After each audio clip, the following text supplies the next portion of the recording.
My question is to the Attorney-General, Ms Symes. It follows the public outrage over the sentencing last week of Richard Pusey to potentially only one further week in jail for his actions following the 2020 Eastern Freeway crash that killed 4 police officers. To most Victorians, this was yet another sentencing decision among so many over a long period of time, completely out of kilter with community expectations and values, and an insult to victims' families. I do note the Attorney's public statement last week that she did not wish to comment on individual sentencing decisions. So I ask, this is my more general question, what is the government's position on whether victims of crime in particular should be provided with the opportunity to ask the Director of Public Prosecutions to seek leave to appeal the apparent leniency of a sentence? Attorney-General.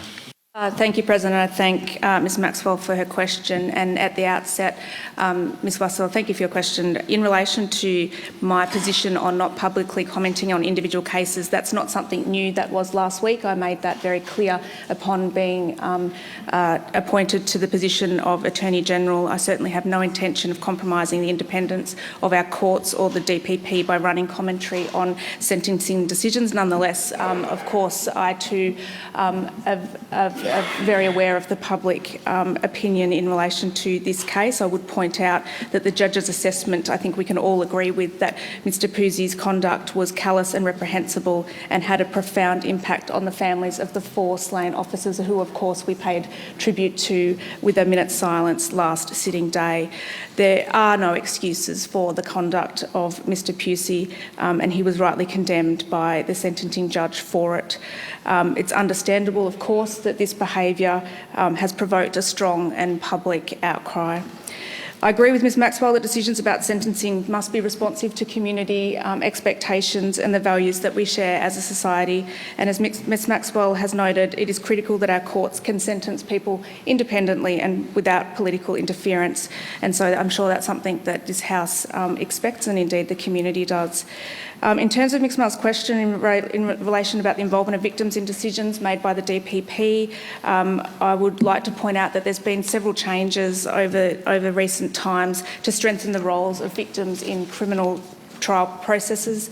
In 2018, for example, we passed laws that require the DPP to strengthen victims' rights to be given information to be consulted during court proceedings. Those laws specifically require the Director to seek victims' views before making a decision to appeal a sentence. However, it is important to remember that an appeal against a sentence can only be filed by the DPP if she considers that the sentence imposed was manifestly inadequate and that the appeal would be in the public interest. I've met with the DPP on a number of times, and certainly the views of victims and how the Office of the OPP can better support victims is something that is front of mind of that organisation, and I commend them for their commitment in that regard. I can assure you that their work has victims at front of mind in the way that they go about their business, and I thank you for your ongoing interest in this matter, and always happy to have these conversations with you, Ms Maxwell. Thank you, Ms Maxwell, on a supplementary. Thank you, President. Thank you, Attorney. Tony, I imagine you'd be aware of the existence in this field of policy in the UK's unduly lenient sentencing scheme. Under clear criteria and guidelines, this scheme allows anyone to ask the Attorney-General's office to review a sentence they regard as too low. It has operated highly successfully since the 1980s, resulting annually in dozens of increases to sentences that were later agreed to have been too lenient originally. It's my party's view that such a scheme could have a great value in Victoria, including in lifting the low levels of public confidence in court sentencing. I therefore ask, Attorney, as my supplementary question, whether the government has given any consideration to the merits of the potential introduction of in Victoria of an unduly lenient sentence scheme or a model along very similar lines. Symes.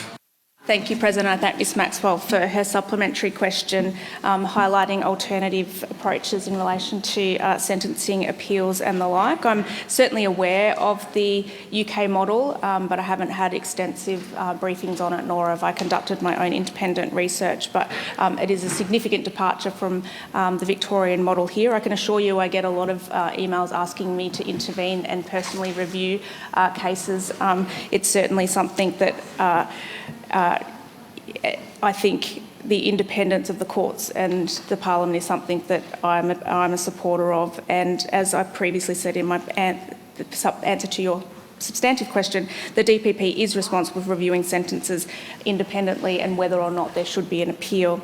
And I think that the value of that independence has been bipartisan, has received bipartisan support over many, many years, and indeed is entrenched in the Victorian Constitution. So it is my view that and that of the government, that decisions about Thank you, Minister. sentencing should be done without